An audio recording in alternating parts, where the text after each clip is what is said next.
Team India England టూర్లో రాణిస్తోంది. 5 టెస్టుల సిరీస్లో భాగంగా ఇప్పటికే 2 టెస్టు మ్యాచ్లు పూర్తయ్యాయి.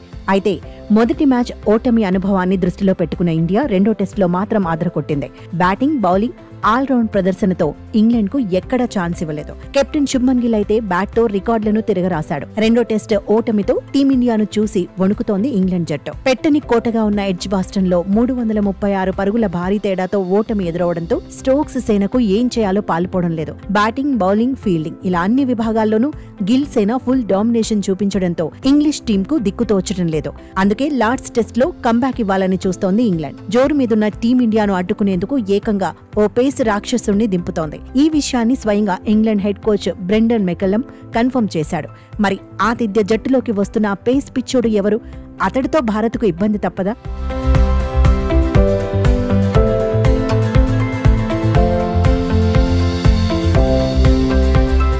జూలై 10 నుంచి జరిగే లార్డ్స్ టెస్ట్ లో ఆడేందుకు జోఫ్రా ఆర్చర్ సంసిద్ధంగా ఉన్నాడని మెకల్లమ్ తెలిపాడు. ఆ మ్యాచ్ లో అతడు అద్భుతంగా రాణిస్తాడనే నమ్మకం తమకు ఉందన్నారు. ఆర్చర్ వికెట్లు తీయాలనే ఆకలితో ఉన్నాడని చెప్పాడు. అయితే గాయాల వల్ల సుదీర్ఘ ఫార్మాట్ కు చానాళ్లుగా దూరంగా ఉన్నాడని గుర్తు చేశాడు. కానీ అతడేం చేయగలడో కొత్తగా చెప్పాల్సిన పని లేదని మెకల్లమ్ పేర్కొన్నాడు. అవకాశం ఇస్తే ఆర్చర్ ఒక రేంజ్ లో చెలరేగుతాడని, ఇప్పటికే తానేం చేశాడో అతడికి కూడా తెలుసని చెప్పాడు. దానికి తోడు కొత్తగా పలు విషయాలను బౌలింగ్ లో నేర్చుకున్నాడని మెకల్లమ్ తెలిపాడు. కాబట్టి ఆర్చర్ విశ్వరూపం చూపించడం ఖాయమని ధీమాతో చెబుతున్నాడు. అయితే మ్యాచ్ ఫిట్నెస్ ను పరిశీలించాకే ఆర్చర్ ను తుది జట్టులోకి తీసుకోవాలా వద్దా అనేది డిసైడ్ అవుతామన్నాడు మెకల్లమ్. అందరూ లార్డ్స్ టెస్ట్ కోసం ఎంతో ఆసక్తిగా ఎదురు చూస్తున్నారు. కాగా భారత అభిమానులు మాత్రం ఆర్చర్ పప్పులు గిల్ సేన దగ్గర ఉడకవని అంటున్నారు. ఓక్స్, బషీర్, టంగ్, స్టోక్స్ ఇలా అందరూ ఇంగ్లాండ్ బౌలర్లను భారత బ్యాటర్లు బాది పారేస్తున్నారని అంటున్నారు. ఆర్చర్ కు కూడా మెన్ ఇన్ బ్లూ ఇదే తరహా ట్రీట్మెంట్ ఇస్తారని,